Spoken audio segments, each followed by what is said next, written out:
السلام عليكم. أعوذ بالله من الشيطان الرجيم. بسم الله الرحمن الرحيم.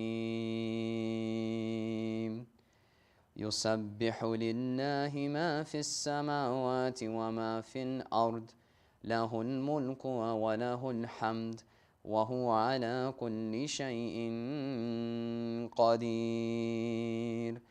هو الذي خلقكم فمنكم كافر ومنكم مؤمن والله بما تعملون بصير. خلق السماوات والأرض بالحق وصوركم فأحسن صوركم وإليه المصير. يعلم ما في السماوات والأرض ويعلم ما تسرون وما تعلنون والله عليم بذات الصدور. ألم يأتكم نبأ الذين كفروا من قبل فذاقوا وبال أمرهم ولهم عذاب أليم.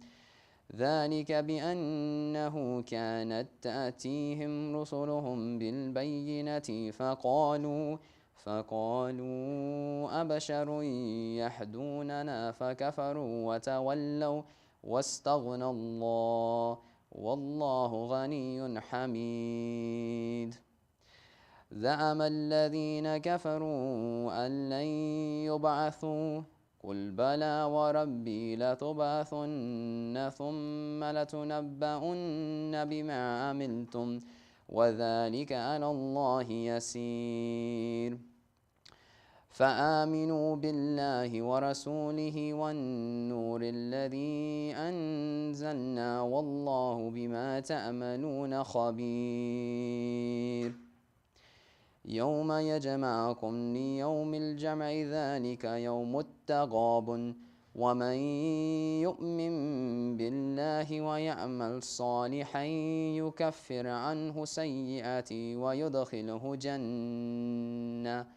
ويدخله جنات تجري من تحتها الأنهار خالدين فيها عبدا ذلك الفوز العظيم. صدق الله العلي العظيم.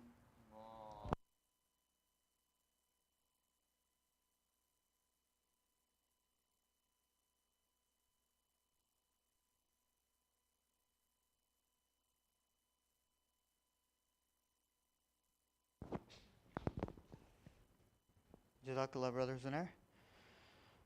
Inshallah, I will request the Sheikh to come to the member in a short moment. A few announcements before that. Inshallah, we have the kids on-site Ramadan activity camp available tonight and tomorrow night for kids ages 4 through 7 for the duration of the speech. Please have your children take part. Space is limited and participation is first come, first served, inshallah. Please also note that we will also have the facility of having separate dastarkhans for moms with young children in the rooms adjacent to the ladies' hall.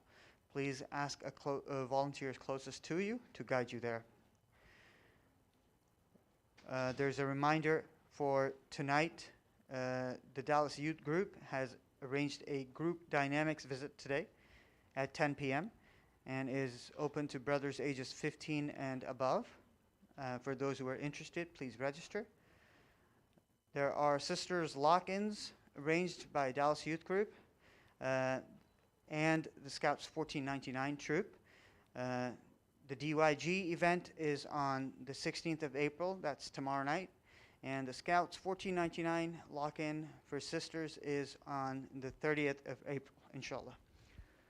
Let us now recite a Surah Fatiha for the marhumin of today's program sponsors, inshallah. Bismillahir Rahmanir Rahim. Alhamdulillah Rabbil Alamin.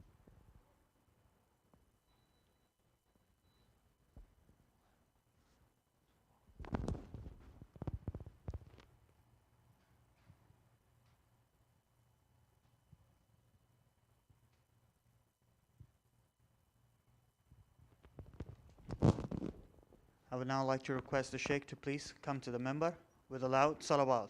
Allahumma salli ala Muhammad wa ali Muhammad wa ajil farajahum.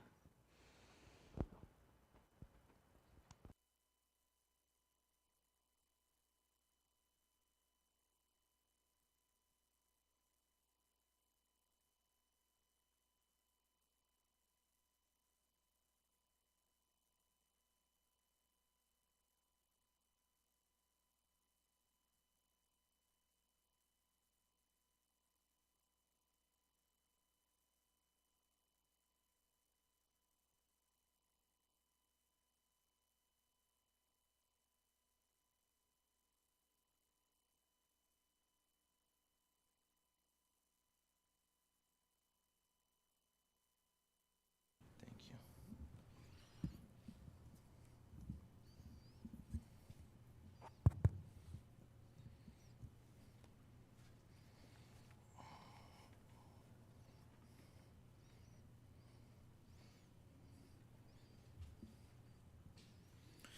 One more salawat, please.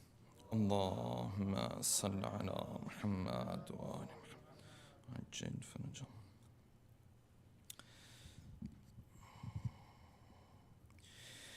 أعوذ بالله من الشيطان الرجيم بسم الله الرحمن الرحيم الحمد لله رب العالمين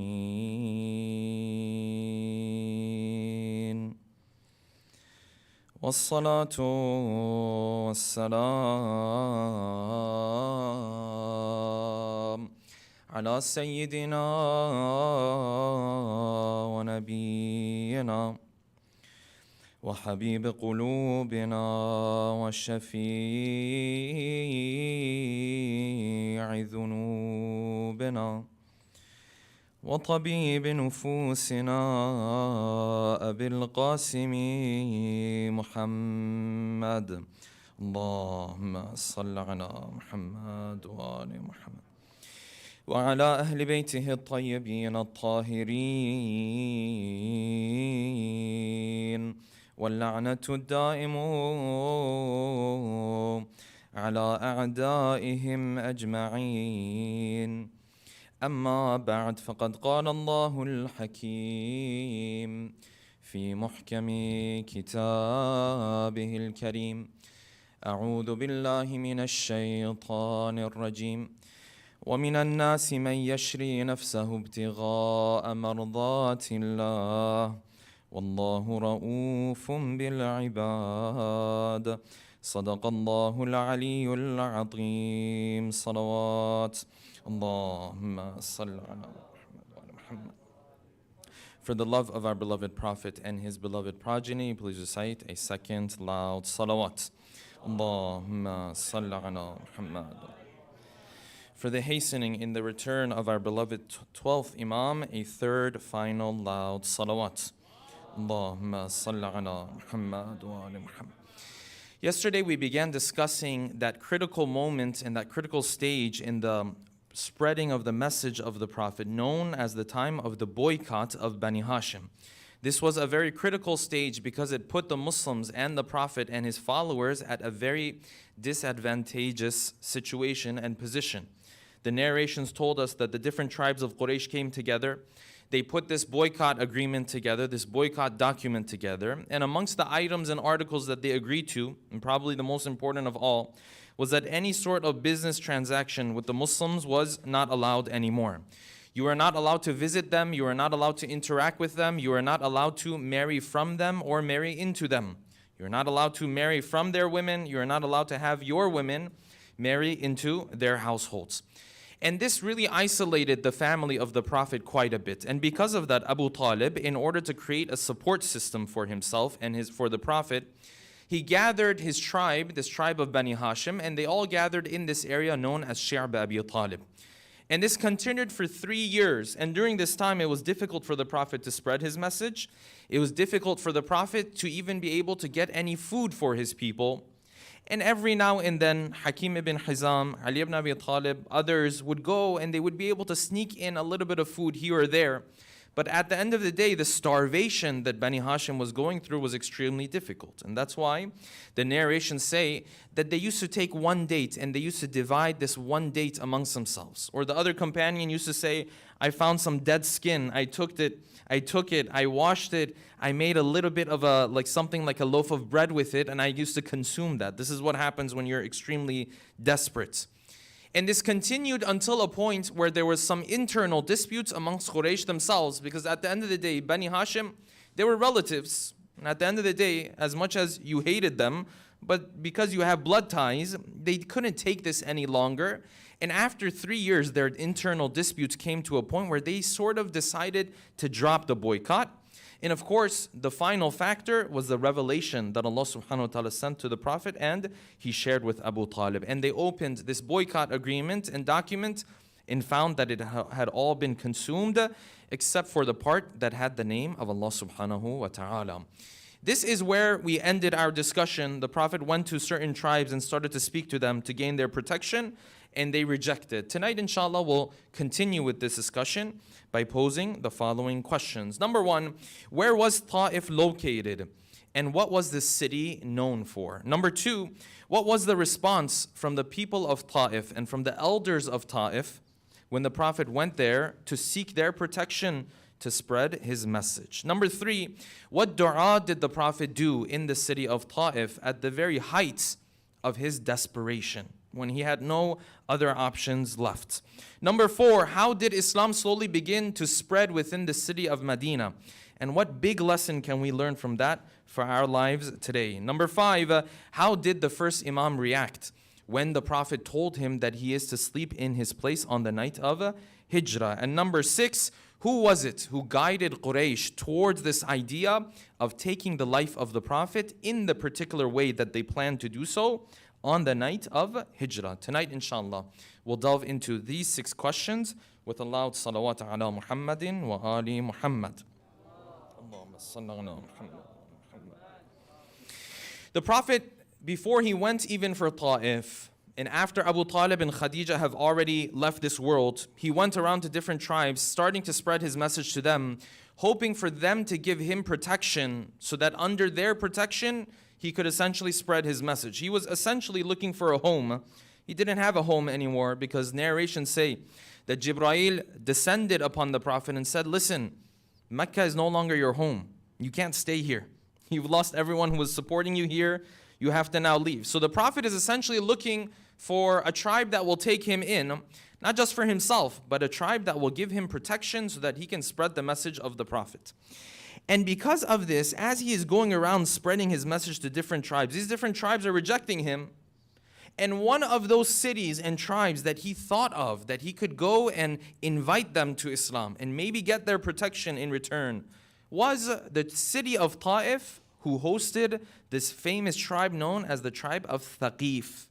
And this is the tribe who, if you belong to, you are called Thaqafi. Many people we know who belong to this tribe, either during this time or later on.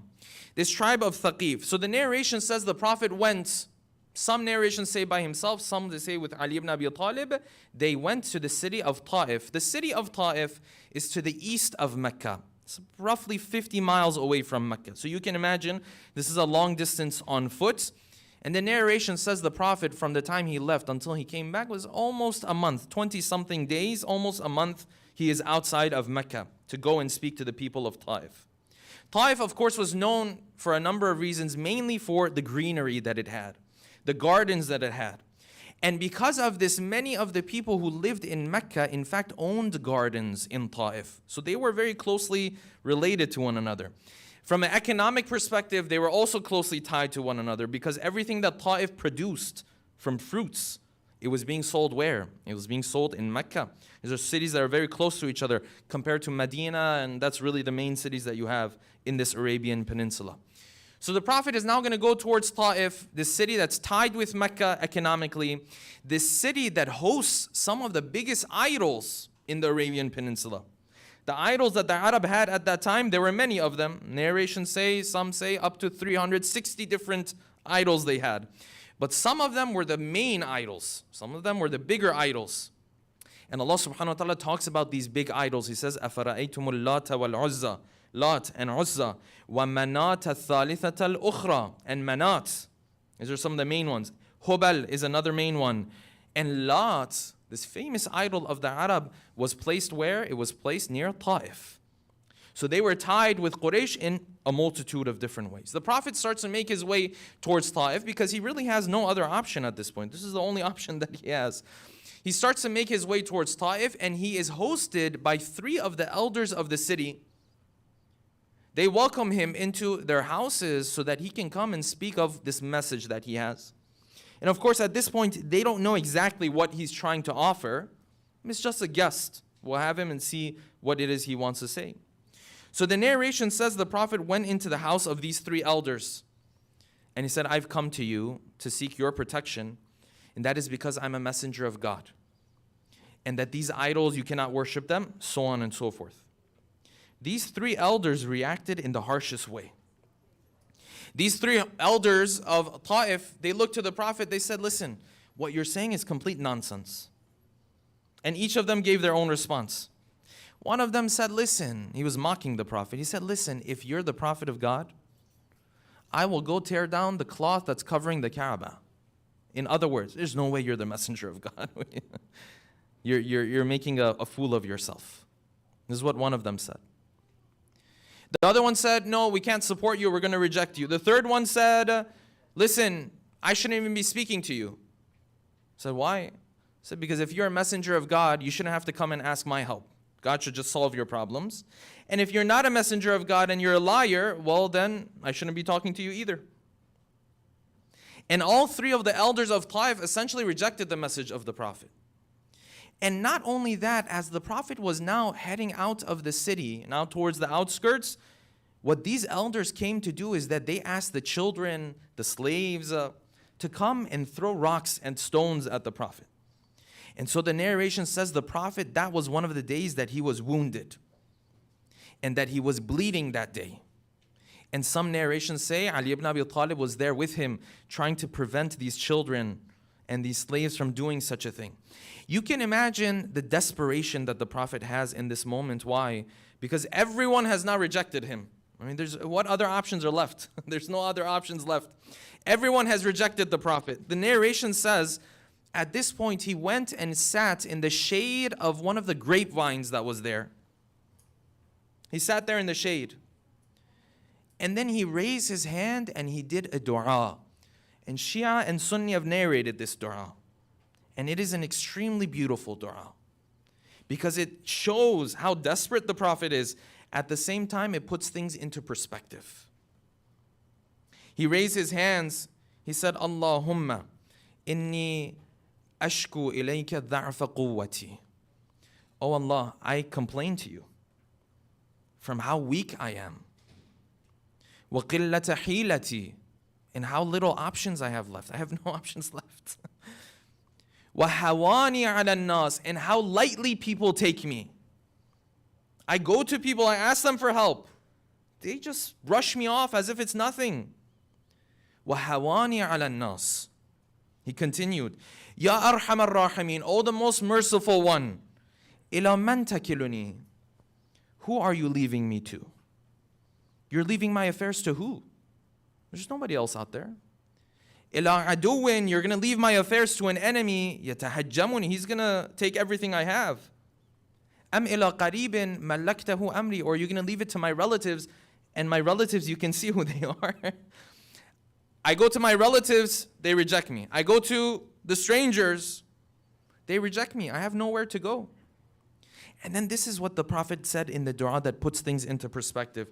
He said, إِن لَمْ تَكُنْ سَاخِطًا عَلَيَّ فَلَا أُبَالِي. He said, with everything that's going on, if you are pleased with me, none of this is a major problem for me. I'm going through the most difficult time of my life, but at the end of the day, what matters the most is for you to be happy with me. I don't want you to be angry with me. إِن لَمْ تَكُنْ سَاخِطًا عَلَيَّ, if you're not upset with me, فَلَا أُبَالِي, then I'm fine.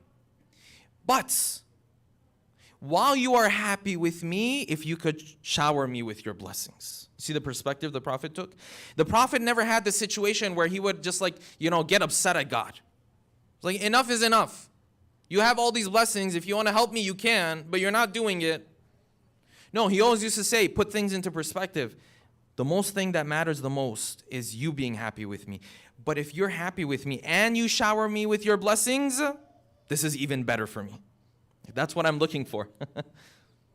Then the dua continues. He said, لَكَ الْعُتْبَى حَتَّى تَرْضَى. Oh Allah, you can do with me whatever you want, as long as you are pleased. And he ends the dua, وَلَا حَوْلَ وَلَا قُوَّةَ إِلَّا بِكَ. Like if anyone's going to open any doors, it's going to be you. Nobody else can do anything. It's only you.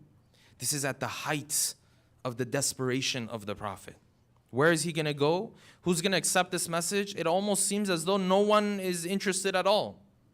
While he's sitting in the shade of this grapevine, some of the people who owned the grapevine, they saw the Prophet sitting there.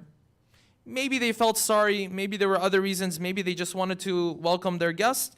They sent a little bit of grapes with their servant whose name was Addas. Addas came with these grapes to the Prophet. He put the grapes in front of the Prophet. And the Prophet wanted to begin to eat from it. And before he started eating, he said, Bismillah. So I'm going to eat with the name of Allah. And Addas asked the Prophet, he said, what is this Bismillah you say? The people here, they don't say this. He said, Addas, where are you from? He said, I'm Christian. I'm not from here. I'm from the land of Nainawa. I'm from a different land. I don't, my forefathers are not from here. The Prophet said, this is the line that Allah subhanahu wa ta'ala has taught me. Because He has taught us to begin with His name. And then He said you belong to the land of Nainawa. I said, yes. He said, that is the land of Yunus. My brother Yunus used to live there. And Addas said, your brother Yunus, what do you mean? He said, yes, Yunus was a prophet just like I was a prophet. And he's my brother. And the side note here is that the Prophet always addressed the other prophets either as his father or his brother. Not outside of these two situations. Either they're my brother or there's my father. Ibrahim and Adam, my fathers. The rest of them are my brothers. He said, yes, this is my brother Yunus. And the Prophet continued to speak to Addas until Addas finally fell to the feet of the Prophet. And he embraced the faith right there and then because he knew this message, he's not hearing anything like this from anybody else. He came back to his owners. Their owners said, why are you falling to his feet? Whose hands are you kissing? He said, this is the messenger of God. And the narration says that they rebuked him, but they didn't have much to do with him. It's just one person. It's okay. And now the Prophet slowly starts to make his way back towards Mecca. But what coming back to Mecca? What's left of Mecca anyways? Where are you even going at this point? The Prophet finally now makes his way towards Mecca. And you think all these doors are closed to the Prophet. And in reality, in many ways, they are. So now where's this door going to open from? From one of these conversations that the Prophet had with one person who was visiting from Medina while the Prophet was in the boycotts. While the Prophet was in the boycotts, one of these people who came and visited was a person by the name of As'ad ibn Zurara. As'ad ibn Zurara came to visit some of his friends from Mecca. When he came to his friends in Mecca, he told them, he said, we need your help because we're fighting against Aus. Aus and Khazraj were two tribes that belonged to the city of Medina. They were constantly fighting with one another. As'ad belonged to Khazraj. He came to Mecca to get some help from Mecca to fight against who? To fight against the other tribe, which was the tribe of Aus. He came to his friend. He said, I need your help. We have this problem. And you know what his friend said? This is how Allah subhanahu wa ta'ala works, right? His friend told him, he said, listen, we have a bigger problem on our own hands. We can't help you with Medina. We can't help you with Aus. We have a bigger problem. He said, what's the problem? He said, the bigger problem we have is that this person has stood up amongst us. He says he's the prophet of God. He's creating chaos. We're so busy with him, we can't come help you in Medina. And he said, he hangs out around the Kaaba. So if you go for tawaf, don't listen to him now. He does magic. And As'ad says, I came and I heard the words of the Quran, and he embraced the faith. This is during the boycott. He went back, he came back the next year for Hajj, for Umrah. He came back the next year. This time, there's 6 people. The Prophet approached them. He said, who are you? They said, we're from Khazraj. The Prophet spoke of his message to them. They heard it. They embraced the faith. They went back to Medina. Take a look at the patience of the Prophet, yes? He's just laying the foundation, laying the foundation. If it's you and I, after a couple of days, we're like, okay, no one believes in this thing. I guess it's not so special after all. We're done with it. He's laying this foundation with his patience. They went back to 6. The next year, this is the 12th year of prophethood. 12 years. 12th year after prophethood, they come back. This time, instead of 6, there's 12. You see the growth? This is why the Quran says these Muslims, they were like that little plants that you grow on, you plant the seed, and before you know it, they turned into this strong plant and this strong tree all of a sudden. And everyone is just astonished. This is how it started. They came back the next year, 12 of them. The Prophet spoke of his message to them. And every time the Prophet spoke of his message, one of the reasons why they were so interested in it, because they knew it could bring peace to Medina. They knew it could bring an end to all the fights and wars we're having in Medina, because these 2 tribes were going at it for multiple years. This time, these 12, they believe in the Prophet. This time, they do the first time they give allegiance to the Prophet. They do bay'ah with the Prophet. And the Prophet takes bay'ah from them. And this is some basic things that the Prophet asked for. He said, when you go back, you have to stop killing your daughters. And when you go back, you have to do some basic akhlaqi teachings. You cannot commit indecencies. And if I ask you to do something that's good, you cannot disobey me with regards to that. Some basic things. There is no military aspect to this. There is no, you have to defend me. It was none of that. These 12 go back, but this time they told the Prophet, they said, Ya Rasulullah, you have to send someone so he can come and speak of your message there. You have to send a representative. And the Prophet sent Mus'ab ibn Umair. Mus'ab ibn Umair goes to Medina, and all Mus'ab does, and this is the big lesson that we have to learn, brothers and sisters. Mus'ab goes to Medina, and the only thing that he does is that he recites verses of Quran. Starts to recite verses for this group, starts to recite verses for that group. And it's interesting because history says a couple times they wanted to kill him in Medina. A couple times they heard that this young man has come to Medina. He's spreading this message. The elders came together. They said, what is this? Who is this coming, creating fitna for us? We have to get rid of him. And amongst them, people who would become close companions of the Prophet later on. Initially, when they heard Mus'ab ibn Umair is there, they said, we have to kill him. What is this? They came to Mus'ab. And every time, you know what Mus'ab said? Every time, what saved the day was the Quran. Every time they came to kill Mus'ab, you know what Mus'ab used to say? He used to say, listen, just sit. Let me recite some verses for you. Just hear what it has to say. And if you feel like it has no truth in me, you can kill me. It's fine. But if it has truth in it, you have to embrace this faith. And on multiple occasions, he was about to die. And this person would sit, Sa'ad ibn Mu'adh, ended up being a big companion of the Prophet. He wanted to kill Mus'ab ibn Umair. He said, this is enough. Mus'ab told him, just sit, listen. And he sat and he listened and he embraced the faith. Usayd ibn Hudayr, another person, he also embraced the faith. And the narration says slowly the message of the Prophet started to spread in Medina such that there was no family except that 1 or 2 of them had embraced the faith of Islam. Okay, I want to pause here real quick. Pause here. What's spreading this message in Medina? Is the Prophet going around performing different miracles in Medina? Is he going around in Medina splitting the moon? Is he splitting the sea like Musa did?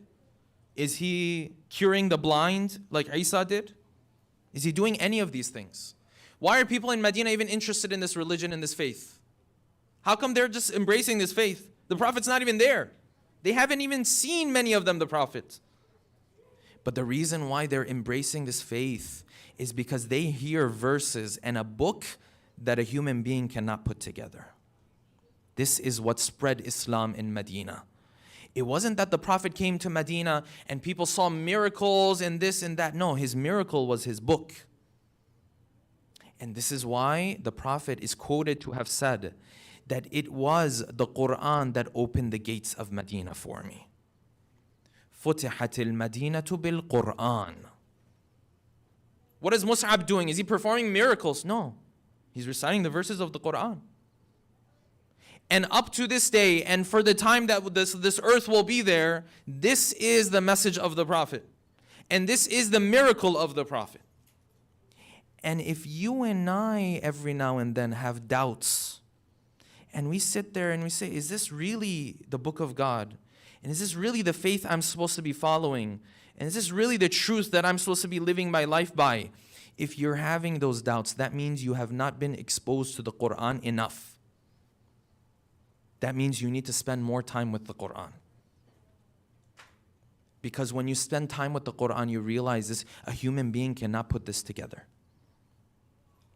This is what spread the message of the Prophet.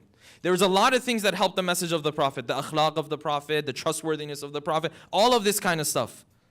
But what opened the gates of Medina? What opened the gates of Medina was the verses of the Quran. And then you look in our communities and you see what place Quran has in our lives. Very little. And of course, our younger generation grows up with this doubt.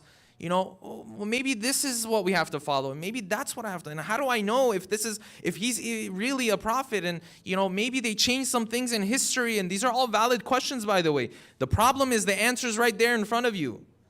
The answer is the Quran. The Quran is what spread this message. Prophet's not even in Medina yet. And this is how the message is spreading in Medina. Recite a salawat, please. This time Mus'ab does his work.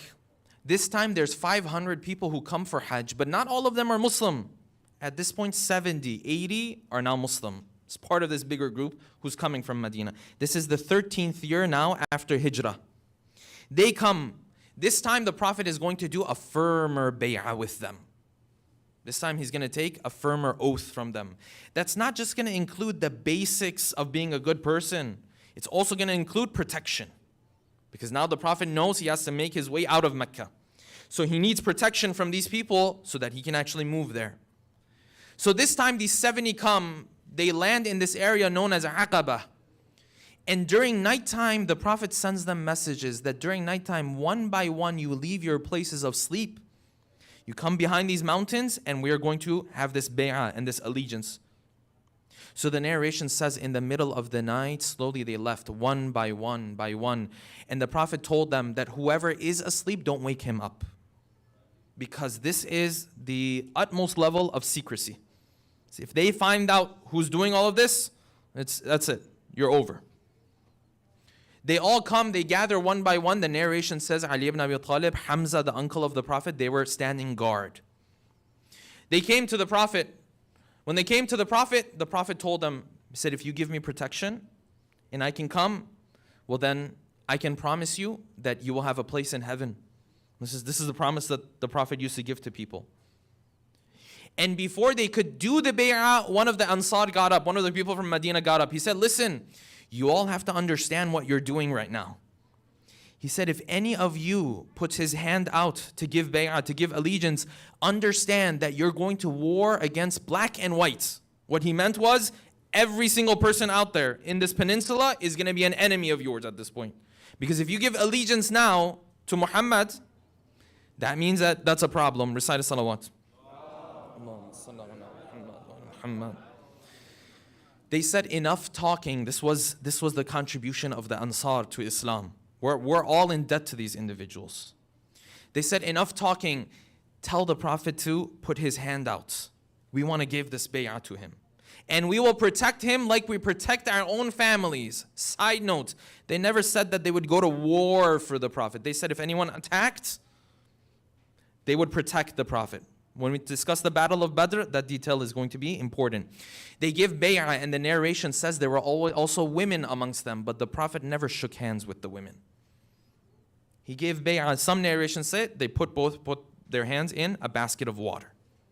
This is how the Prophet used to give bay'ah. And Imam Sadiq says the Prophet never shook hands with someone from the opposite gender. This is the seerah of the Prophet. This bay'ah is now coming to an end, and the narration says that Shaitan then made a loud sound. And he called Quraysh and let them know that this bay'ah is happening right now. And this wouldn't be the last time that Shaitan would then take on a physical, appearance, or he would make a sound, or he would take a part and play a role in all of this. He made this sound. The Prophet said this was the sound of Shaitan. And that means Quraysh is now coming. The companions of the Prophet, those who had just given him allegiance, they said, Ya Muhammad, do you give us permission to attack them right now? They're not ready. This is the middle of the night. If we attack them right now, we can get rid of so many of them. And the Prophet said, no, this is not allowed in my faith. You can't just attack them. So they slowly started to move away, and Hamza, who was guarding this pathway, did not allow them to go as they started to disperse. The next day they came to them, they said, did you guys gather? They started to go to different people, but out of these 500 people, there's only a smaller number who are actually part of this bay'ah. So the people who hadn't been a part of it, they said, no, we haven't been part of anything. We were asleep last night. And they came to Abdullah ibn Ubay, the head of them. And they said, Abdullah, you came from Medina. Is it true that your people are giving bay'ah to Muhammad? And he said, no. My people would never do such a thing without telling me. And that's exactly what they did. The same Abdullah will become a munafiq where? In Medina. Because he was the head of Medina before the Prophet showed up. Then the Prophet showed up. They took his position away from him. And this was something he could never get over. So slowly the people, the Muslims, Allah subhanahu wa ta'ala gives them permission to do migration to the city of Medina. And this happens over a number of years. This night of Hijrah that we call it the night of Hijrah because of the Prophet. Otherwise, the Muslims, they were doing their migration over a number of months. Until the night comes where Quraysh finally got together. They said enough is enough. They got all their tribes together in Darun Nadwa, where they used to discuss all of their important issues and affairs, very close to the Kaaba. They said enough is enough. We have to put an end to all of this. So what are we going to do? They said, well, we have to brainstorm. And the narration says before they could start brainstorming and putting their thoughts together, they heard a knock on the door. This is a knock on the door. We're all already here. They opened the door. Said, who are you? Says, I'm an old man from the people of Najd, like from far away. But I know what you all are discussing. I can help you. And the narration says this was Shaitan. Hopefully the old men are not upset with me. Sometimes he's young, sometimes he's old. Doesn't matter. The narration says this was Shaitan. He walked in with them. And he sat. And the rest of them, they started to brainstorm. And one of them said, you know what we'll do? We'll take Muhammad and we'll exile him. We'll put him in some corner. And Shaitan says, this is not a good idea. They said, why? He said, wherever you put him, he's going to get his followers around him. And the other one came up with another idea. He said, no, this is not good either. This will create this problem for you. The other one came up with a third idea. He said, no, this one is not good either. Shaitan was guiding this whole meeting. And at one point they turned to this old man. They said, okay, what do you think we should do? Everything we say, you say it's a terrible idea. What's your idea? He said, now that you ask my opinion, I haven't thought about this too much, but in reality he's thought about it a lot. He said, well, now if you ask my opinion, no problem. This is what you're supposed to do. You're supposed to kill him. But you can't just have one or two people from one or two tribes come and kill him. You have to have young men from every tribe come and kill him. They said, why from every tribe? He said, because if you do it from every tribe, then Bani Hashim, whatever is left from his relatives, they will not be able to come back and seek revenge. Because they can't fight everybody. They can fight one or two tribes. They can't fight everybody. So what will they do? They will be okay with taking the blood money of Muhammad instead. And when they take the blood money of Muhammad, you all should be committed to give them 3 times the amount of a normal blood money. And Quraysh said, this is genius. Like, who are you? This is amazing. And the verses of the Quran say that sometimes people who disobey Allah subhanahu wa ta'ala, they reach a point where the shayateen yuhi ilayhim. The shayateen give revelation to them. What does this mean? This means this person's going to disobey God anyways. Shaitan comes to him and tells him the best way to do it. Yes? Shaitan comes to him and says, listen, you're going to break her heart anyways. But if you say this, it will really get under her skin. You're going to ruin his reputation anyways, but if you say this, he won't even be able to recover from it anymore. This is what Shaitan does. Yuhi ilayhim. The Quran says some people, Shaitan is so close with them, he does revelation to them. Like they receive inspiration, except it's not divine inspiration. It's like evil inspiration.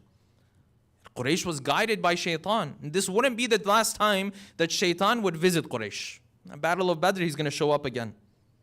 So they finally agreed to this. They said, you know what? Forget about 3 times. We will agree to pay 10 times the blood money. But we'll be done with Muhammad. And that's over. And then revelation came to the Prophet. And the Prophet received this revelation as well. That, Ya Rasulullah, they are planning. Now is the last night.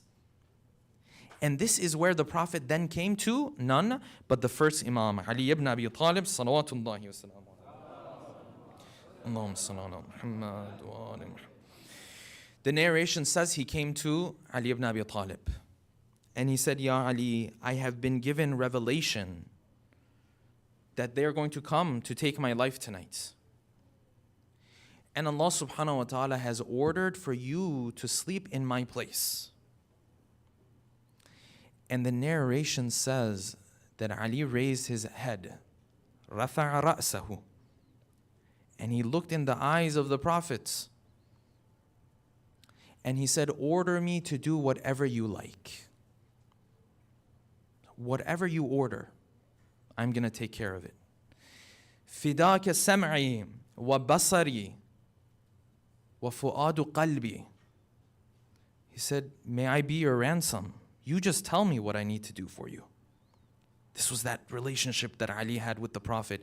Ali has a lot of characteristics, but you know the one that shines the most? He was brave, he was generous, he was kind, he was compassionate, he had all of these. But the one characteristic that shines the most is what was his utter obedience to the Prophet. Utter obedience. It's like unbelievable when you see him. He said, may I give my life for you? You just tell me what I need to do. And the narration says that the Prophet started to speak to Ali. And he said, Ya Ali, Allah subhanahu wa ta'ala is testing you to see if you will sacrifice your life for me. And you would think this is the main test, right? The night of Hijrah is a test for Ali ibn Abi Talib, right? Is he willing to give his life for the Prophet? And then the Prophet said a line that shows his relationship with Ali. The Prophet then said this line. He said, this is a test for you to see if you're willing to give up your life. And it's a test for me. Allah wants to see if I'm willing to put you in danger. You're so dear and near to me, Allah wants to see if I'm willing to put you in danger. And he said, Ali, the most difficult tests go to the prophets, the most difficult tests then go to their successors and to the next best people after them. ثُمَّ الْأَمْثَلْ فَالْأَمْثَلْ. And he said, Ya Ali, your test and my test is exactly like the test of Ibrahim and Ismail. This is the test that we have. Because in the story of Ibrahim, the test wasn't just on the side of Ismail. It wasn't just Ismail who had to be willing to lie there. It was also a test for who? It was also a test for the father. And the Prophet said, Ya Ali, this is not just a test for you. It's just as a difficult test for me. Because you have to lie in my place, but I have to put you in danger. And the narration says they embraced. And the narration says they cried. And the Prophet cried because he was leaving Ali behind. And Ali was crying because he knew that he would be now separated from the Prophets. And the narration says the Prophet then head out of his house. This is during nighttime. He did his Maghrib and Isha. He now head out of the house. But of course, as you know, these young men of Quraysh are already around this house. They're already waiting. So the narration says he started to recite verse number 9 from Surah Yasin. He said, Oh Allah, place walls in front of them, min bayna aydihim, and place walls behind them so that they cannot see me moving forward. And the narration says he took a little bit of dirt and he threw it towards them. And they were blinded from his presence. And the Prophet now starts to head out. The narration says they were waiting to attack the house. until at one point, when it came closer to the morning time, they finally went into the house. And before they could strike, they saw, this is Ali, this is not the Prophet. And on him, he had the blanket, the clothing of the Prophets. As they were looking during the night, they saw, this is the Prophet. This is what he puts on himself when he goes to sleep. And they asked Ali, they said, where is the Prophet? And he famously said, you had never given him to me, for me to return him to you. And they walked away. And this situation shows that height of the obedience that Ali had towards the Prophet. And this was only the beginning. These companions of the Prophet still have no idea who Ali is going to be. They still have no idea what roles he's going to play, what sacrifices he's going to make. This is just the tip of the iceberg. It's just the tip of the iceberg. The Prophet heads out of the city of Mecca, and these people quickly figure out that this is Ali, this is not the Prophet anymore. What do? They go find someone who can follow footsteps. They brought him. They said, listen, we're in a rush. Muhammad has left Mecca, but he can't be too far. He just left tonight. You have to walk in his footsteps and figure out where he has gone. And the narration says he started to follow the footsteps, and he said, listen, this is the footsteps of Muhammad. I know these footsteps. And these are the footsteps of the son of Abu Quhafa, Abu Bakr. This is the footsteps of Abu Bakr. And I know these footsteps, and I know the footsteps of the Prophet because they look like the footsteps of Ibrahim in Maqam Ibrahim. So I know these footsteps. He started to follow them, and the narration says that Abu Bakr and another lady by the name of Hind were already waiting on the way. And the Prophet went into this cave known as the cave of Thawr. Okay. He gets into this cave. This is just the first night now. He gets into this cave and they come all the way. They follow these footsteps until they come to the cave. And some narrations say at this point Allah subhanahu wa ta'ala had the bird come and sit there and lay some eggs. And the spider come and have his thing there. And they looked at it. They said, there's no way he went in here. And the narration says the first Khalifa was looking up and could see them on the other side. They couldn't see the Prophet. And he was so fearful. And the Prophet told him, La tahzan, inna Allah ma'ana. Don't worry, Allah is with us. This is the critical moments. And when they came to the cave and they saw all of this, slowly they started to walk away. But one of the main reasons why they walked away was what? Because if you look at the positioning of this cave, you will find this cave is not even to the north of Mecca. Mecca is the south of Medina. If you want to go towards Medina, you have to move north. You're not supposed to be going south. But the strategy that the Prophet was using and the planning that the Prophet had done was that in order to make them not know which way he's going to move in the exact opposite direction that he's actually supposed to move in. So instead of moving north towards Medina, he moved south towards the cave. And he stayed in the cave for 3 days. I don't know if you've seen sometimes in the movies, yes? This person who's running away. Sometimes, what does he do? He just goes like in a little room close to where these guys were, let them pass, let them go. Till after things settle down, then he gets up and he leaves. This is similar to what the Prophet did. For 3 days, he went to this cave that was in the south. And maybe this was the reason why they didn't even come back looking for him there. Because they said if he's going to move anywhere, he's going to go towards Medina, not in the middle of the deserts. They came, they stood there, and for 3 days, the narration says the Prophet was communicating with Ali ibn Abi Talib. Because at this point, they have to now start preparing things because they have to head out. The narration says the Prophet, the next day, he looked out and he saw a shepherd who was there with his cattle. And his name was Ibn Urayqit. The Prophet called him and he said, you know, these are the people who are looking after me, but I need your help. And Ibn Urayqit agreed to help the Prophet. And he was used to communicate between him and Ali ibn Abi Talib. Sometimes Ali would come directly to the cave. Sometimes indirectly through Ibn Urayqit, there was communication that was happening. Until the time came where they said, okay, well now finally we have to move from this cave. We can't just stay here. After 3 nights, the Prophet said, we have to move. And the first Khalifa said, I have camels. They can take us there. And interestingly, a number of historians say that the Prophet did not accept these camels.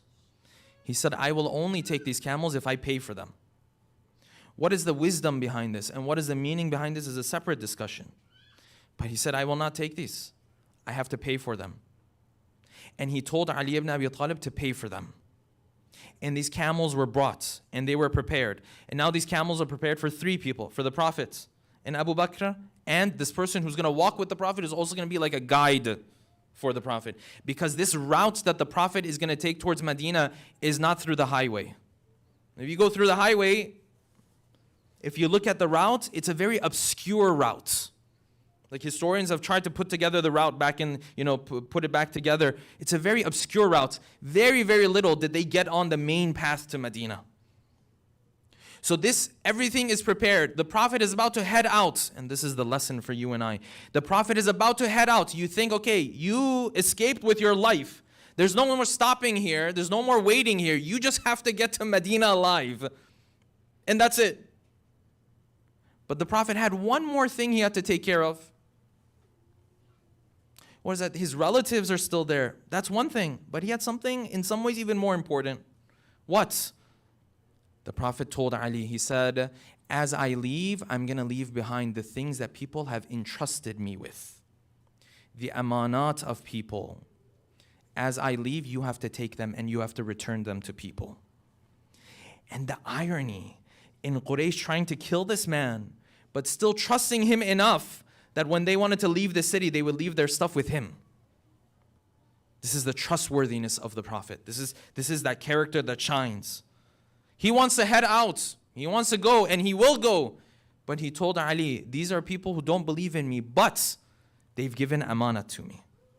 They have trusted me with something. How often do we break the trust of others? How often do we break promises? The Prophet said, they don't believe in me, but they entrusted me with certain things. So, Ya Ali, you are to go back into Medina. And you are to announce to everybody that whoever has something that they had left with the Prophet, they can come to me and I will return it to them. And this was very astonishing for some of the other companions of the Prophet, including Abbas, the uncle of the Prophet, who had not embraced the faith at this point, but he was a close relative of the Prophet. He told Ali, he said, if you go out there and you speak to people like this, they're going to know you're in touch with Muhammad. They're going to come and kill you. But the Prophet told Ali, you go and do this and Allah will protect you. This is my promise to you. You go, you announce this, Allah subhanahu wa ta'ala will protect you. The narration says the Prophet slowly started to make his way outside of this cave. Ali ibn Abi Talib came into the middle of the city of Medina or Mecca. And he started to call out and he said, whoever has things that they had given to the Prophet, their amanats, they can come and take it from me. And as he returned these amanat, the Prophet finally reached the city of Medina. He wrote a letter back to Ali ibn Abi Talib that now is the time for you to come with the Fawatim, to come with the 3 Fatimas. Fatima was a very common name at that time. So you have to come with the 3 Fawatim. Who are these Fawatim? One of them was the daughter of a person by the name of Zubayr. The second one was the mother of Ali ibn Abi Talib, and the third one was our mother, Fatimatu Zahra, salawatullahi salamuhu alayha. Allahumma salli ala Muhammad wa ali Muhammad.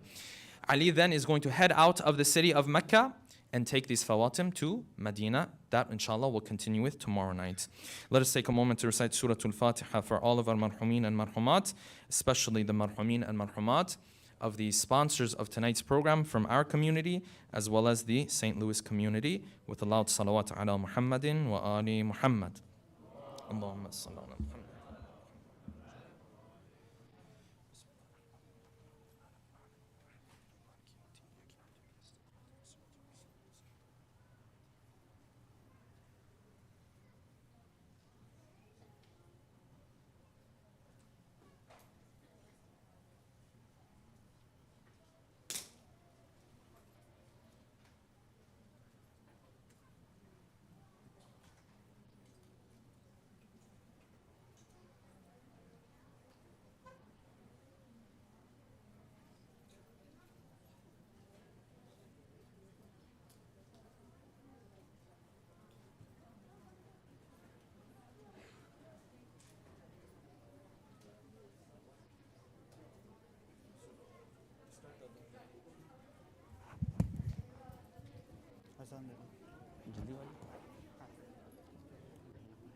can start.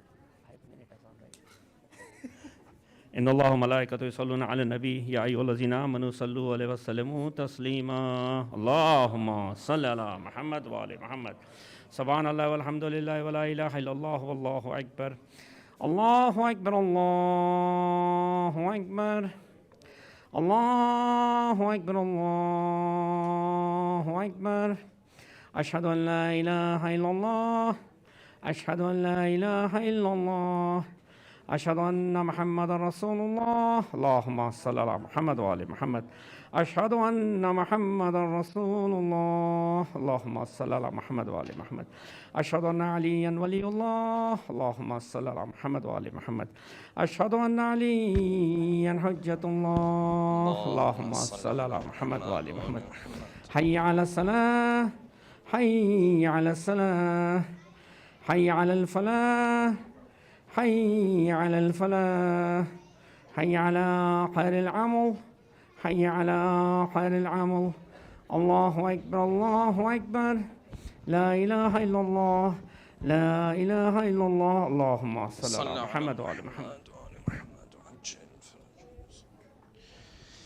الله أكبر الله أكبر أشهد أن لا إله إلا الله أشهد أن لا إله إلا الله أشهد أن محمدا رسول الله اللهم صل على محمد وآل محمد أشهد أن محمدا رسول الله اللهم صل على محمد وآل محمد أشهد أن عليا حجة الله اللهم صل على محمد حي على الصلاة حي على الصلاة حي على الفلاح حي على الفلاح حي على خير العمل حي على خير العمل قد قامت الصلاة قد قامت الصلاة الله أكبر الله أكبر لا إله إلا الله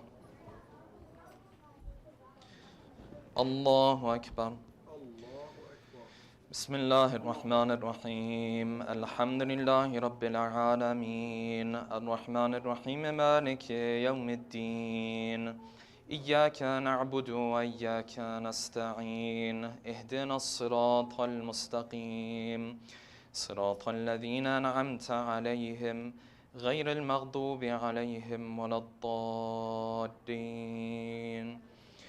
بسم الله الرحمن الرحيم قل هو الله أحد الله الصمد لم يلد ولم يولد ولم يكن له كفوا أحد الله أكبر سبحان ربي العظيم وبحمده سمع الله لمن حمده الله أكبر سبحان ربي الأعلى وبحمده الله أكبر الله أكبر سبحان ربي الأعلى وبحمده الله أكبر بحول الله وقوته أقوم وأقعد بسم الله الرحمن الرحيم الحمد لله رب العالمين الرحمن الرحيم مالك يوم الدين إياك نعبد وإياك نستعين اهدنا الصراط المستقيم صراط الذين أنعمت عليهم غير المغضوب عليهم ولا الضالين بسم الله الرحمن الرحيم قل هو الله أحد الله الصمد لم يلد ولم يولد ولم يكن له كفوا أحد الله أكبر اللهم صل على محمد وآل محمد اللهم ارزقنا توفيق الطاعة وبعد المعصية اللهم عجل لوليك الفرج اللهم اغفر للمؤمنين والمؤمنات والمسلمين والمسلمات الله أكبر سبحان ربي العظيم وبحمده سمع الله لمن حمده الله أكبر سبحان ربي الأعلى وبحمده الله أكبر الله أكبر سبحان ربي الأعلى وبحمده. الله أكبر. أشهد أن لا إله إلا الله وحده لا شريك له وأشهد أن محمدا عبده ورسوله. اللهم صل على محمد وآل محمد وتقبل شفاعته وارفع درجته. بحول الله وقوته أقوم وأقعد. سبحان الله والحمد لله ولا إله إلا الله والله أكبر. سبحان الله والحمد لله ولا إله إلا الله والله أكبر. لا إله إلا الله. الله أكبر. سبحان ربي العظيم وبحمده. سمع الله لمن حمده. الله أكبر. سبحان ربي الأعلى وبحمده. الله أكبر. الله أكبر. سبحان ربي الأعلى وبحمده. يا لطيف ارحم عبدك الضعيف. الله أكبر. بسم الله وبالله الحمد لله. أشهد أن لا إله إلا الله وحده لا شريك له وأشهد أن محمدا عبده ورسوله. اللهم صل على محمد وآل محمد. السلام عليك أيها النبي ورحمة الله وبركاته. السلام علينا وعلى عباد الله الصالحين. السلام عليكم ورحمة الله وبركاته. الله أكبر. الله أكبر. الله أكبر. الله وملائكته يصلون على النبي يا أيها الذين آمنوا صلوا عليه وسلموا تسليما. اللهم صل على محمد وآل محمد. اللهم صل على محمد وآل محمد. اللهم صل على محمد وآل محمد. لا إله إلا الله. لا إله إلا الله. لا إله إلا الله. تسبيح المزرعة. سلام الله عليها.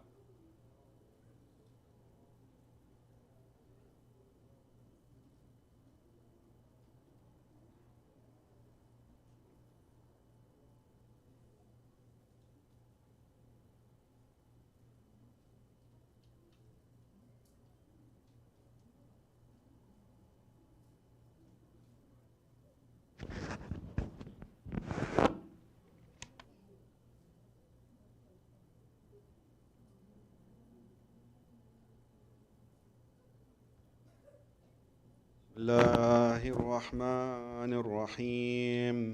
اللهم صل على محمد وآل محمد. يا علي يا عظيم يا غفور يا رحيم.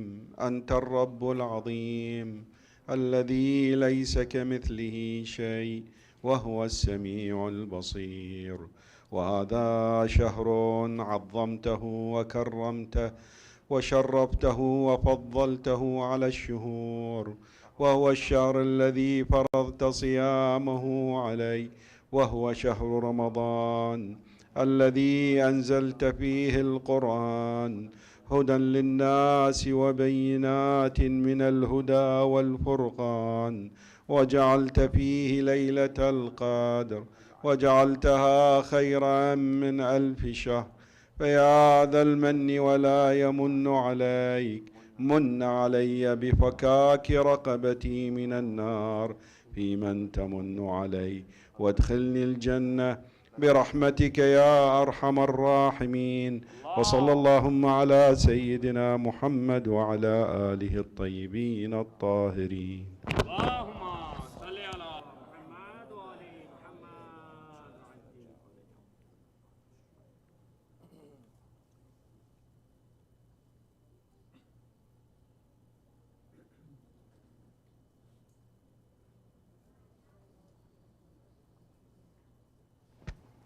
الله أكبر. الله أكبر. أشهد أن لا إله إلا الله. أشهد أن لا إله إلا الله. أشهد أن محمدا رسول الله. ما صل على محمد وآل محمد. أشهد أن محمدا رسول الله. اللهم صل على محمد وعلى محمد. أشهد أن عليا حجة الله. اللهم صل على محمد وعلى محمد. حي على الصلاة، حي على الصلاة، حي على الفلاح، حي على الفلاح، حي على خير العمل، حي على خير العمل. قد قامت الصلاة، قد قامت الصلاة. الله أكبر، الله أكبر. لا إله إلا الله. رب العالمين الرحمن الرحيم مالك يوم الدين. إياك نعبد وإياك نستعين. اهدنا الصراط المستقيم، صراط الذين أنعمت عليهم غير المغضوب عليهم ولا الضالين. بسم الله الرحمن الرحيم. قل هو الله أحد الله الصمد لم يلد ولم يولد ولم يكن له كفوا أحد. الله أكبر. سبحان ربي العظيم وبحمده. سمع الله لمن حمده. الله أكبر. سبحان ربي الأعلى وبحمده. الله أكبر، الله أكبر. سبحان ربي الأعلى وبحمده. الله أكبر.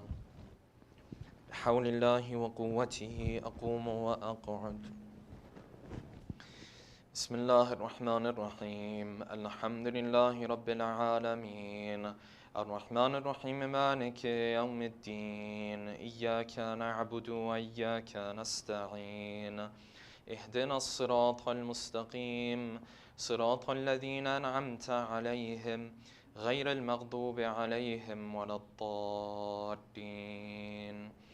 بسم الله الرحمن الرحيم. والعصر إن الإنسان لفي خسر إلا الذين آمنوا وعملوا الصالحات وتواصوا بالحق وتواصوا بالصبر. الله أكبر. اللهم صل على محمد وآل محمد. اللهم ارزقنا توفيق الطاعة وبعد المعصية. اللهم عجل لوليك الفرج. اللهم اغفر للمؤمنين والمؤمنات والمسلمين والمسلمات. الله أكبر. سبحان ربي العظيم وبحمده. سمع الله لمن حمده. الله أكبر. سبحان ربي الأعلى وبحمده. الله أكبر، الله أكبر. سبحان ربي الأعلى وبحمده. الله أكبر. أشهد أن لا إله إلا الله وحده لا شريك له، وأشهد أن محمدا عبده ورسوله. اللهم صل على محمد وآل محمد وتقبل شفاعته وارفع درجته. بحول الله وقوته أقوم وأقعد. سبحان الله والحمد لله ولا إله إلا الله والله أكبر. سبحان الله والحمد لله ولا إله إلا الله والله أكبر. الله أكبر. سبحان ربي العظيم وبحمده. سمع الله لمن حمده. الله أكبر. سبحان ربي الأعلى وبحمده. الله أكبر، الله أكبر. سبحان ربي الأعلى وبحمده. الله أكبر. بحول الله وقوته أقوم وأقعد. سبحان الله والحمد لله ولا إله إلا الله والله أكبر. سبحان الله والحمد لله ولا إله إلا الله والله أكبر.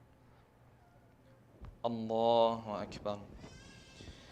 سبحان ربي العظيم وبحمده. سمع الله لمن حمده. الله أكبر.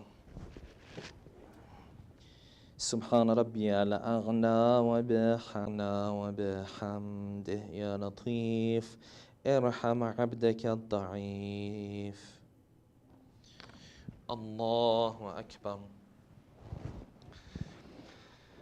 بسم الله وبالله الحمد لله أشهد أن لا إله إلا الله وحده لا شريك له وأشهد أن محمدا عبده ورسوله. اللهم صل على محمد وآل محمد. السلام عليك أيها النبي ورحمة الله وبركاته. السلام علينا وعلى عباد الله الصالحين. السلام عليكم ورحمة الله وبركاته. الله أكبر الله أكبر الله أكبر. إن الله وملائكته يصلون على النبي يا أيها الذين آمنوا صلوا عليه وسلموا تسليما. اللهم صل على محمد وآل محمد. اللهم صل على محمد وآل محمد. اللهم صل على محمد وآل محمد.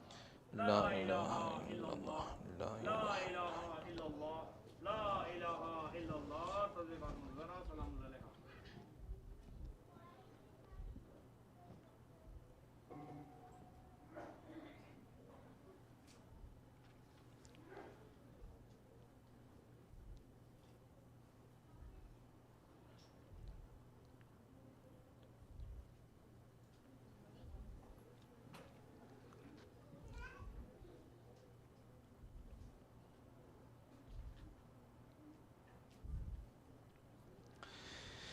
بسم الله الرحمن الرحيم. اللهم أدخل على أهل القبور السرور. اللهم أغن كل فقير. اللهم أشبع كل جائع. اللهم اكس كل عريان. اللهم اقض دين كل مدين. اللهم فرج عن كل مكروب. اللهم رد كل غريب. اللهم فك كل أسير. اللهم أصلح كل فاسد من أمور المسلمين. اللهم اشف كل مريض. اللهم سد فقرنا بغناك. اللهم غير سوء حالنا بحسن حالك. اللهم اقض عنا الدين وأغننا من الفقر إنك على كل شيء قدير.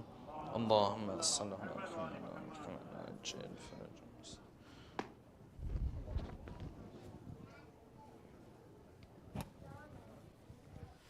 Mu'mineen, inshallah, ziyarah will be performed after Dua Mujir today. For the Mu'mineen who wish to break fast with us, please leave some space for the volunteers to put down the dastarkhan and stay seated, and the niyaz will be brought to you. For those who wish to leave, to-go boxes are available at the exits. Once again, just a reminder, there is a facility for mothers with young children to break iftar in the rooms adjacent to the ladies' hall. Please ask any volunteers near you to guide you, inshallah.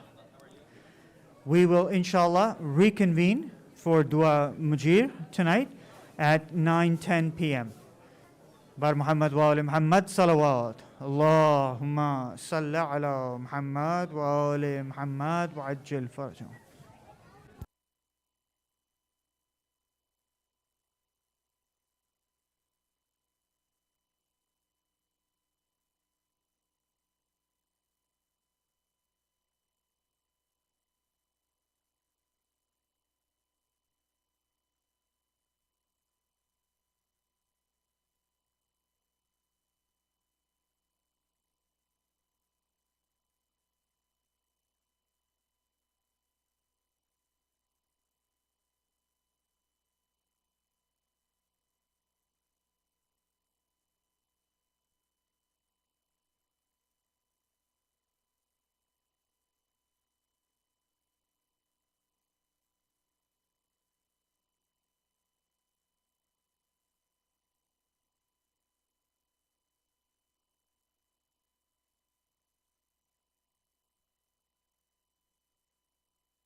Inshallah, in the next 5 minutes, we start Dua Majid. Inshallah.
Bismillah ar-Rahman ar-Rahim. Inshallah, we are going to begin Dua Majir now.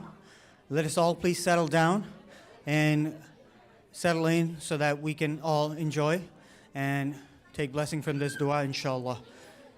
Bar Muhammad wa ali Muhammad salawat. Allahumma salli ala Muhammad wa ali Muhammad. It is requested that the parents please have their children settle down as well, because we have a lot of noise. Inshallah, we can calm down a little so that we can start the dua. Bar Muhammad wa ali Muhammad salawat. Allahumma salli Muhammad wa ali Muhammad.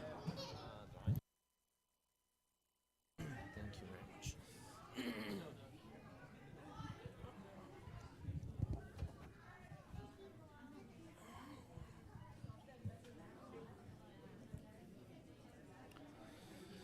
Inshallah, we'll be reciting Dua al-Mujir. If we can all, inshallah, settle down and we'll start the dua. One more loud salawat, please. Allahumma salli ala Muhammad wa ala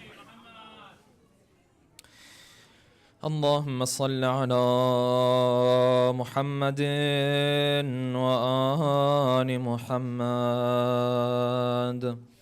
بسم الله الرحمن الرحيم اللهم صل على محمد وآل محمد سبحانك يا الله تعاليت يا رحمن أجرنا من النار يا مجير سبحانك يا رحيم تعاليت يا كريم أجرنا من النار يا مجير سبحانك يا ملك تعاليت يا مالك أجرنا من النار يا سبحانك يا قدوس تعاليت يا سلام أجرنا من النار يا مجير سبحانك يا مؤمن تعاليت يا مهيمن أجرنا من النار Everyone سبحانك يا عزيز تعاليت يا جبار أجرنا من النار يا مجير سبحانك يا متكبر تعاليت يا متجبر أجرنا من النار يا مجير سبحانك يا خالق تعاليت يا بارئ أجرنا من النار يا مجير سبحانك يا مصور تعاليت يا مقدر أجرنا من النار يا مجير سبحانك يا هادي تعاليت يا باقي أجرنا من النار يا مجير سبحانك يا وهاب تعاليت يا تواب أجرنا من النار سبحانك يا فتاح تعاليت يا مرتاح أجرنا من النار يا مجير سبحانك يا سيدي تعاليت يا مولاي أجرنا من النار يا مجير سبحانك يا قريب تعاليت يا رقيب أجرنا من النار يا مجير سبحانك يا مبدئ تعاليت يا معيد أجرنا سبحانك يا حميد تعاليت يا مجيد أجرنا من النار يا مجير سبحانك يا قديم تعاليت يا عظيم أجرنا من النار يا مجير سبحانك يا غفور تعاليت يا شكور أجرنا من النار يا مجير سبحانك يا شاهد تعاليت يا شهيد أجرنا من النار يا سبحانك يا حنان تعاليت يا منان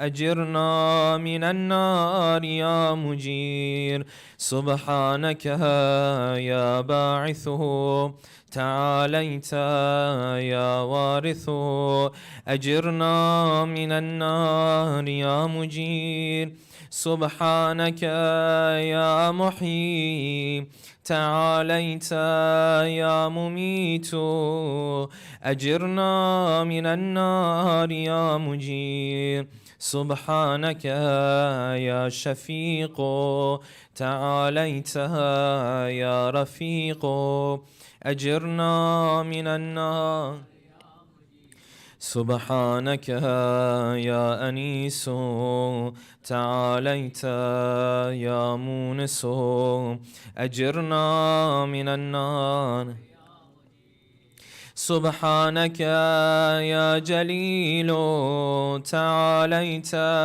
يا جميل أجرنا من النار يا مجير سبحانك يا خبير تعاليت يا بصير أجرنا من النار يا مجير سبحانك يا حفي تعاليت يا ملي أجرنا من النار يا مجير سبحانك يا معبود تعاليت يا موجود أجرنا من النار يا سبحانك يا غفار تعاليت يا قهار أجرنا من النار يا مجير سبحانك يا مذكور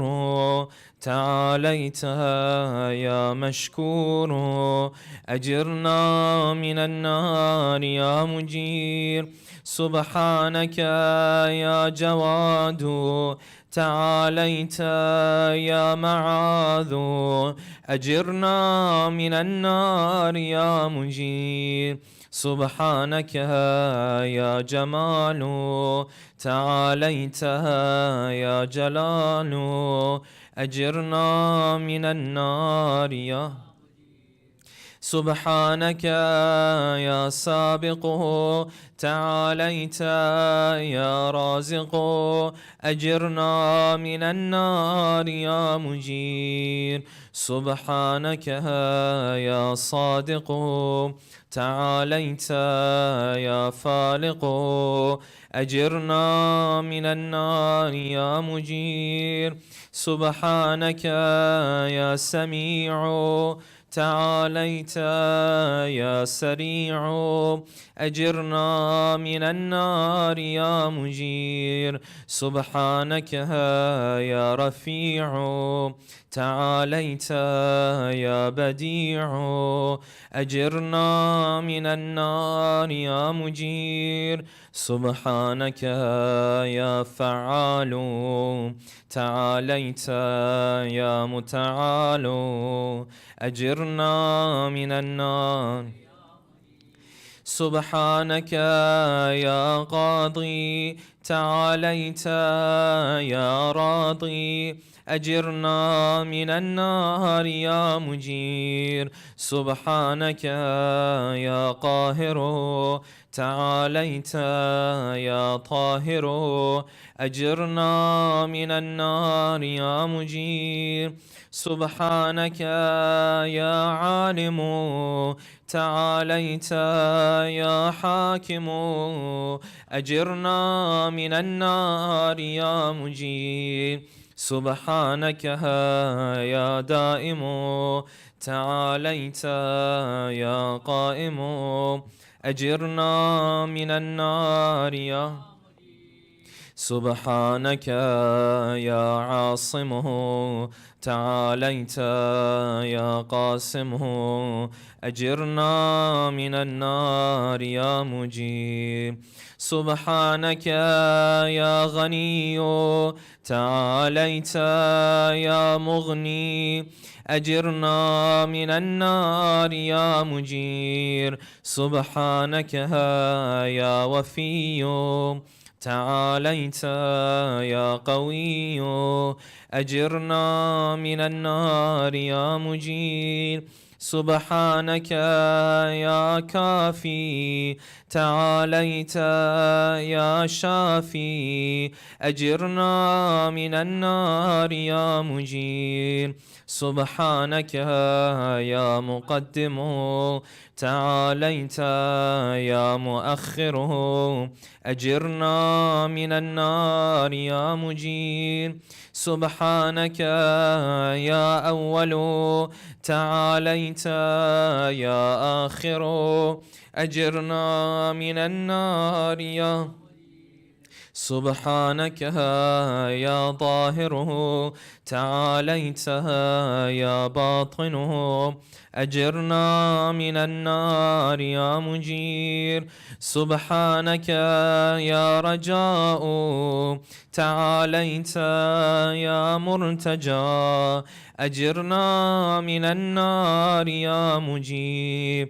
سبحانك يا ذا المن تعاليت يا ذا التول أجرنا من النار يا مجير سبحانك يا حي تعاليت يا قيوم أجرنا من النار يا مجير سبحانك يا واحد تعاليت يا أحد أجرنا من النار يا مجير سبحانك يا سيد تعاليت يا صمد أجرنا من النار يا مجير سبحانك يا قدير تعاليت يا كبير أجرنا من النار يا مجير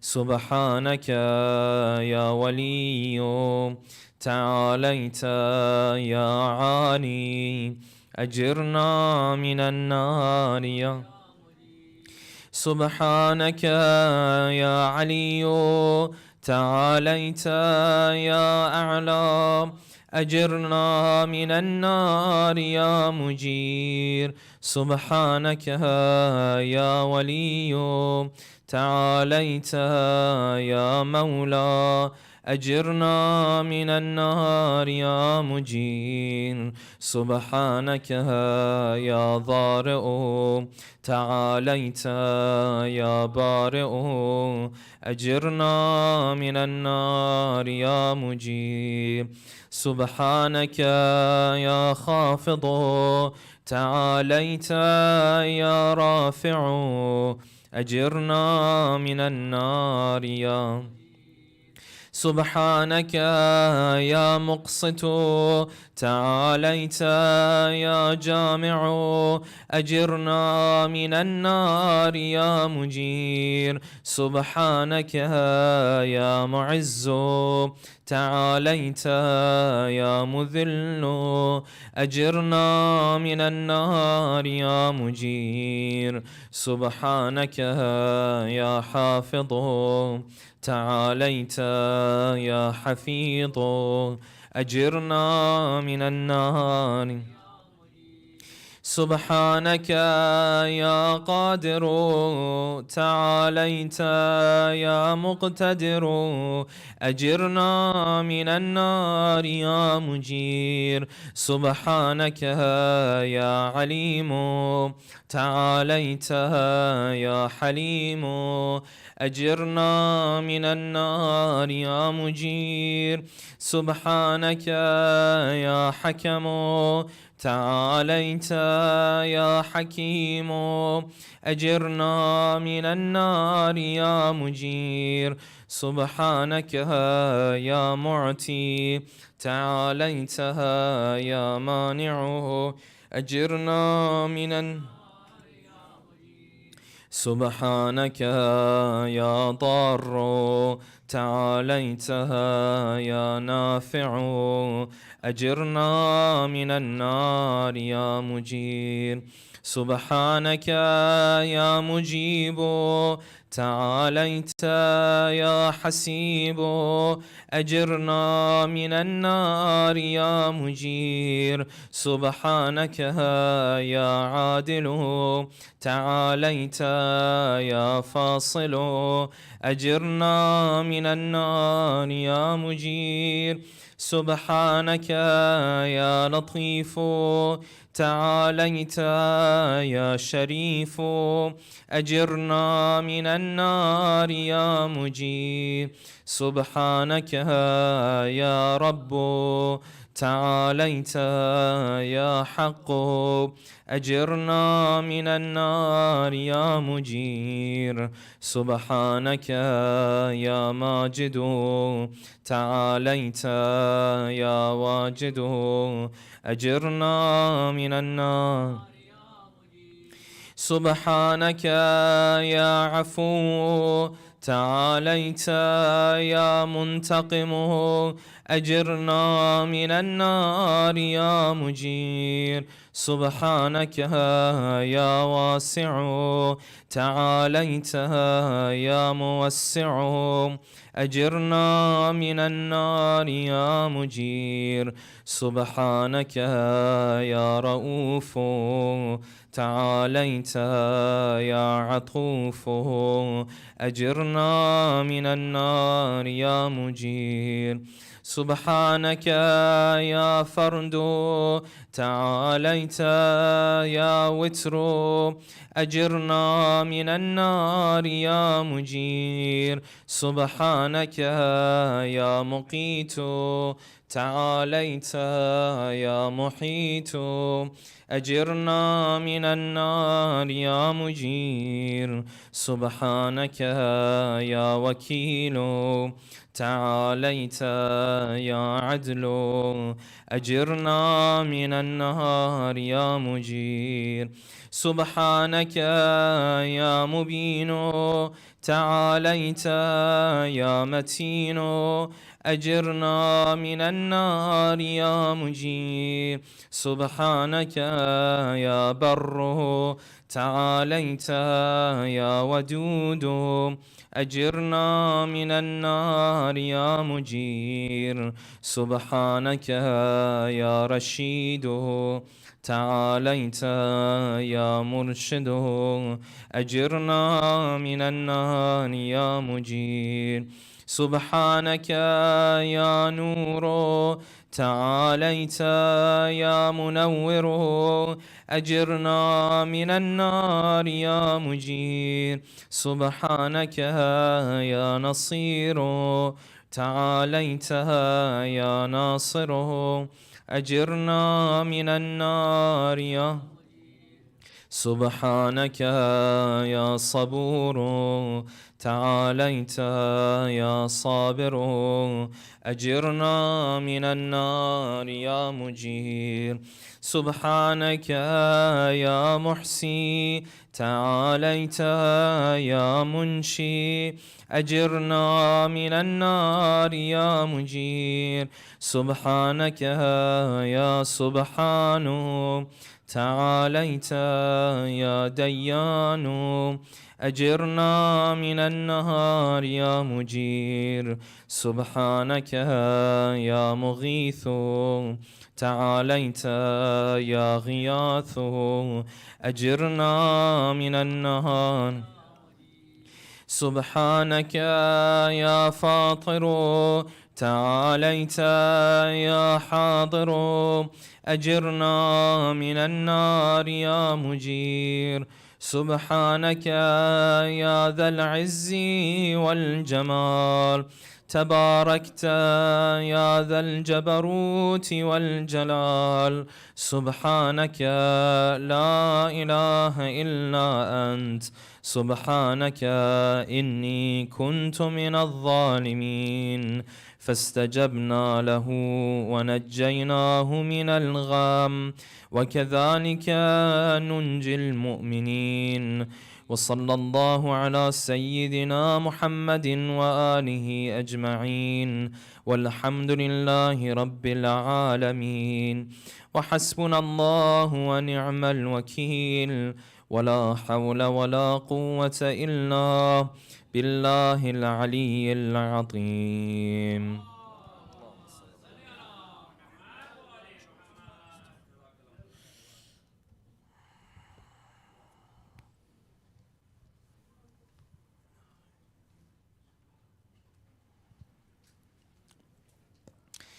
اللهم صل على محمد وآل محمد. السلام عليك يا رسول الله، السلام عليك يا حبيب الله، السلام عليك يا أمير المؤمنين علي بن أبي طالب، السلام عليك يا فاطمة الزهراء سيدة نساء العالمين، السلام عليك يا حسن المجتبى، السلام عليك يا أبا عبد الله ورحمة الله وبركاته.